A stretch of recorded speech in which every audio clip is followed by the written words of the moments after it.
Hello everyone, আসসালামু আলাইকুম। আশা করি সবাই ভালো আছেন। নতুন আরেকটা পিঠা রেসিপিতে আপনাদের স্বাগতম।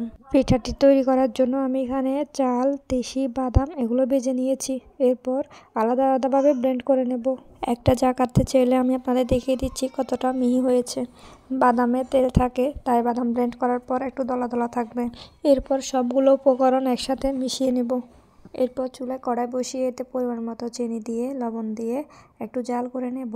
পানিতে ব্লক আসলে নারকেল এবং মিক্স করা পাউডারগুলো দিয়ে দিব। এরপর 2 থেকে 3 মিনিট নেড়ে চেড়ে নামিয়ে ফেলবো। মিক্স করা পাউডার আর নারকেল দেওয়ার ভিডিও ক্লিপটা আমি নিতে পারি নাই, সরি। এরপর এখানে আটা দিয়ে একটা রুটির ডো বানালাম।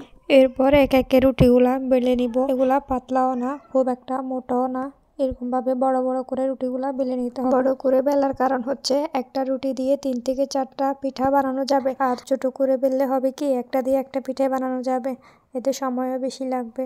তবে আপনাদের কাছে যেরকম সুবিধা মনে হবে আপনারা সেভাবে তৈরি করে নিতে পারেন। আমি সবগুলো পিঠা মাঝারি সাইজে বানিয়েছি, আপনারা চাইলে সাইজ ছোট বড় করে নিতে পারেন। আমার ভিডিওগুলো ভালো লাগলে লাইক এবং সাবস্ক্রাইব করে পাশে থাকার অনুরোধ রইল। আমার আইডিতে cooking, hand stitch, DIY, doormat এবং অন্যান্য ভিডিও আছে, চাইলে দেখে নিতে পারেন। দেখেন আমি কিভাবে একটা রুটি দিয়ে অনেকগুলো পিঠা তৈরি করে নিচ্ছি। এভাবে হাত দিয়ে একটু চেপে দিতে হবে, না হয় খুলে যাওয়ার সম্ভাবনা। দেখেন পিঠাগুলো দেখতে কতটা সুন্দর হয়েছে। এরপর পিঠাগুলো মাটির খোলা কিংবা তাওয়াতে দিয়ে ভালোভাবে সেঁকে নিতে হবে। পিঠাগুলো ছেঁকে নেওয়ার সময় জালটা একটু লো করে রাখতে হবে। পুরো ভিডিওটি দেখার জন্য অসংখ্য ধন্যবাদ। আল্লাহ হাফেজ।